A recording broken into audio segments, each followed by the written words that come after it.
Eu quero falar com vocês hoje a respeito do verdadeiro significado da cruz. Para nós podermos entender, nós precisamos voltar 4.000 anos atrás para a gente começar a entender onde tudo começou. Vamos lá no começo da Bíblia, no livro chamado Deuteronômio. Deuteronômio 21, versículo 22. Diz assim, olha.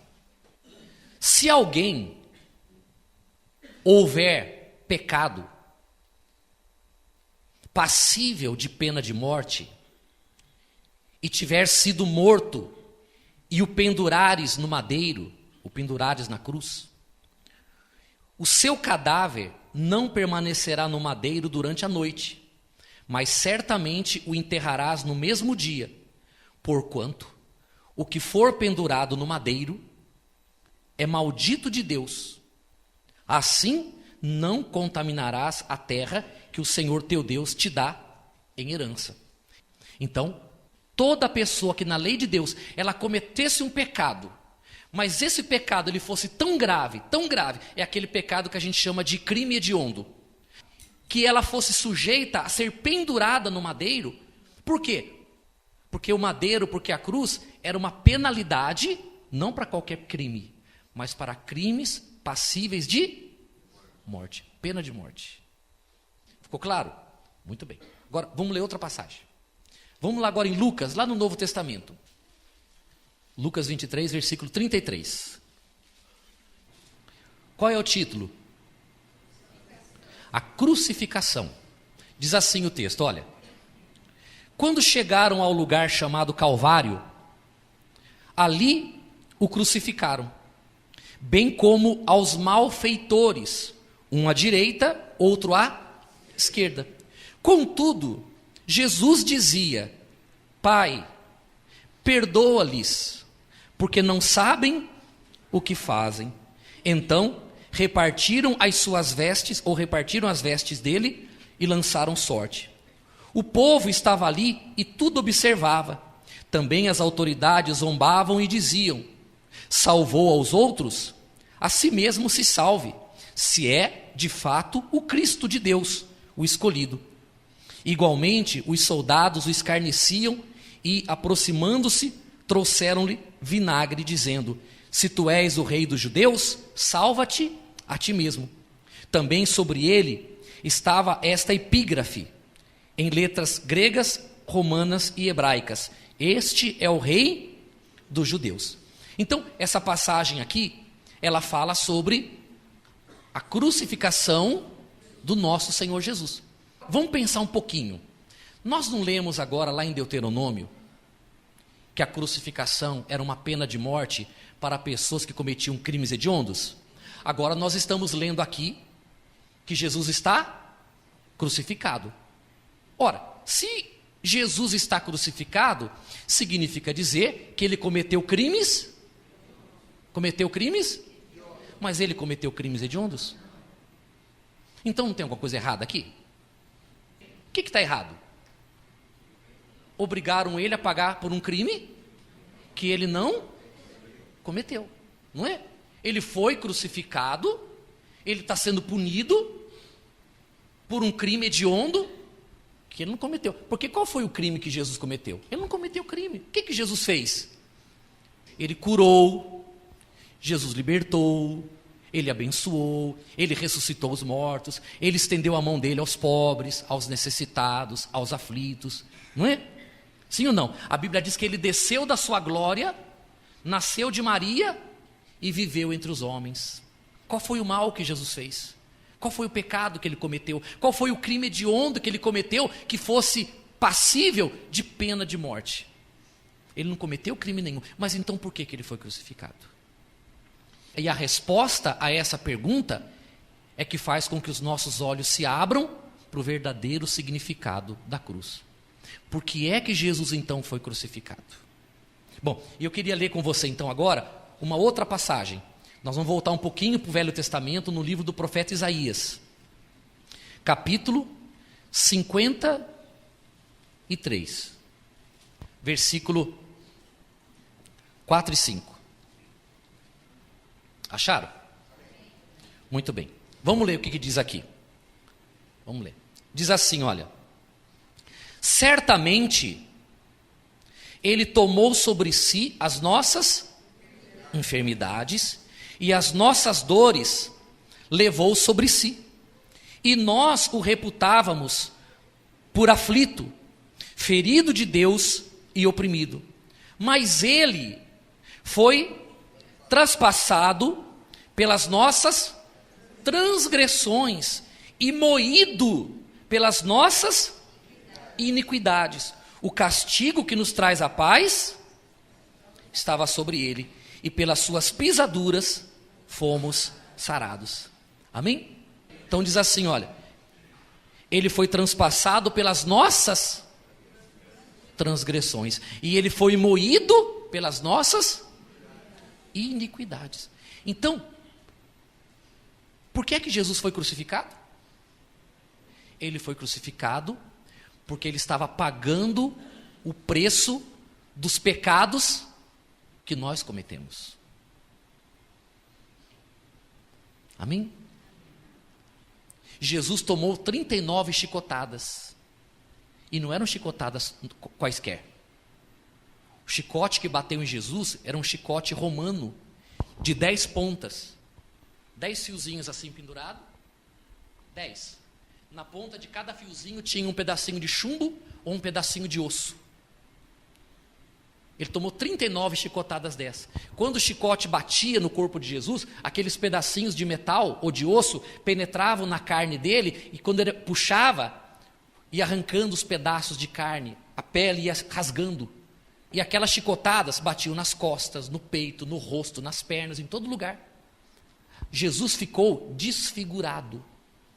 O castigo que ele estava se submetendo não era porque ele tinha cometido alguma coisa errada, mas ele estava ali se tornando o nosso Salvador. Ele estava sendo punido pelos nossos pecados, punido pelos nossos erros, punido por cada pecado que nós cometemos na vida. Ele estava sofrendo pelos pecados que nós cometemos na vida. Agora, se nós estávamos sendo punidos no corpo de Jesus, nós podemos ser punidos hoje? Sim ou não? Eu posso ser cobrado pela mesma dívida 2 vezes? Se eu tenho uma dívida e alguém paga essa dívida por mim, alguém pode me cobrar? Se eu cometi pecados, e por causa dos pecados que eu cometi, eu tinha que ser punido com maldição, eu tinha que ir para o inferno, mas alguém vai e paga o preço da minha salvação, eu posso ser punido? Não. Está aí o grande segredo da cruz. Se eu entendo que Jesus, se eu entendo e aceito e creio que Jesus morreu por mim na cruz, se ele pagou o preço dos meus pecados e eu já fui perdoado pelos pecados que eu cometi, então não há mais punição para mim, porque a punição que eu merecia caiu sobre quem? Caiu sobre ele. Ele foi punido no meu lugar. Por isso eu não tenho mais que ser punido. Qual era a punição do pecado? A Bíblia diz que o salário... O que é o salário? O salário é aquilo que você ganha por alguma coisa que você fez. Qual é o salário do pecado? Mas não é morte do corpo. Não é a morte do corpo. O salário do pecado é a morte eterna. É a total separação de Deus. É a perda do direito de ir para o céu. É a perda do direito da salvação. Um pecado. Um pecado que uma pessoa comete, ela é passível de inferno.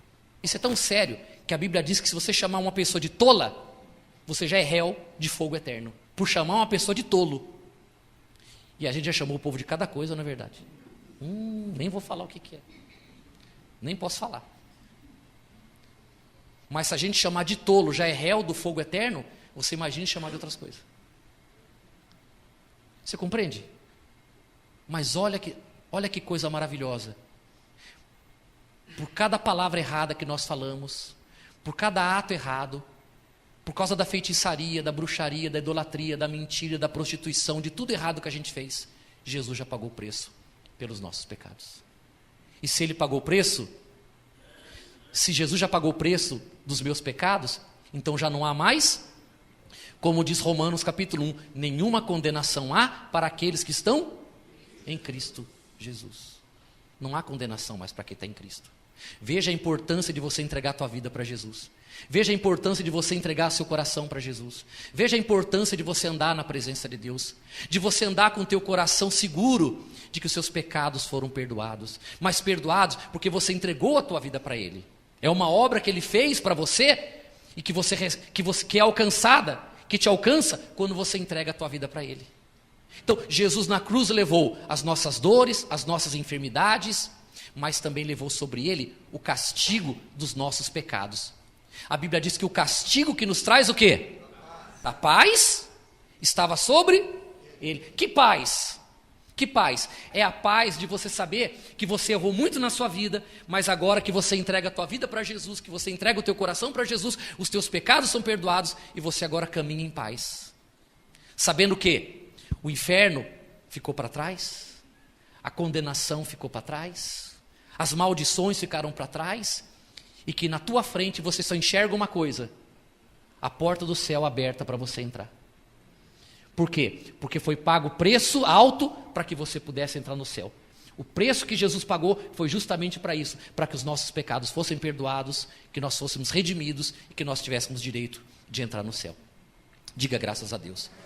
Cada chicotada que Jesus tomou, cada paulada que Jesus tomou, cada espinho na cabeça de Jesus, através daquela coroa de espinhos, cada chute que ele tomou, cada pessoa que cuspiu nele, cada passo que ele deu com aquela cruz, cada prego que penetrou no corpo dele, a sede que ele passou na cruz, a dor que ele enfrentou na cruz, todo esse sofrimento era o sofrimento que eu e você deveríamos passar, mas ele decidiu passar por nós.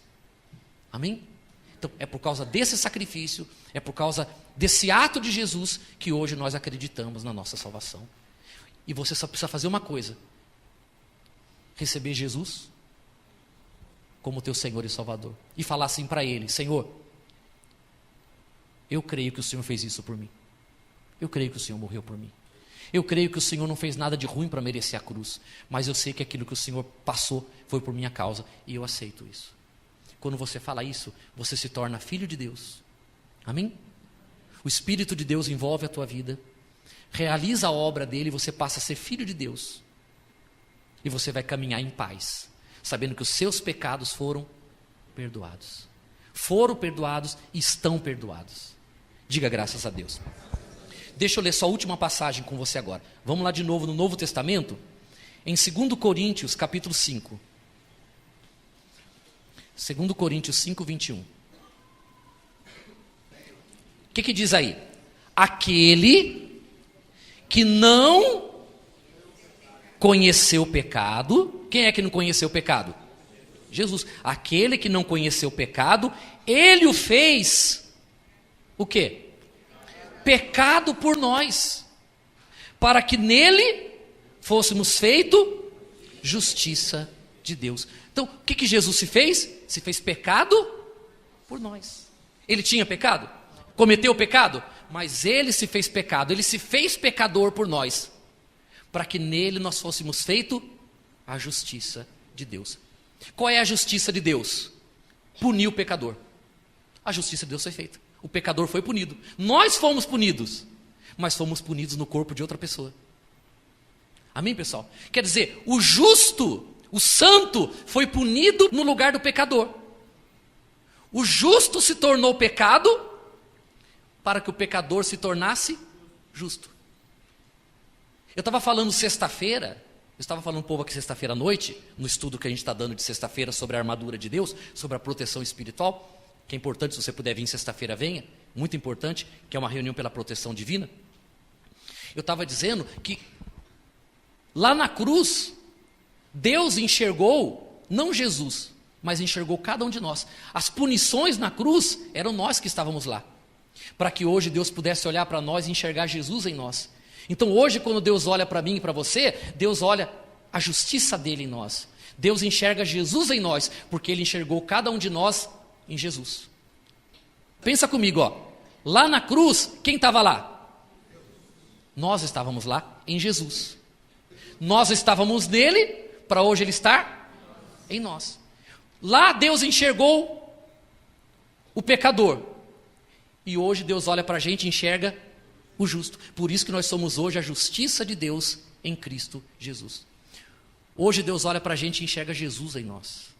Que coisa maravilhosa, né? Você fez tanta coisa errada na vida, e só por você receber Jesus, Ele olha para você e enxerga Jesus em você. Ama você e vai cuidar de você como Ele ama e Ele cuida de Jesus.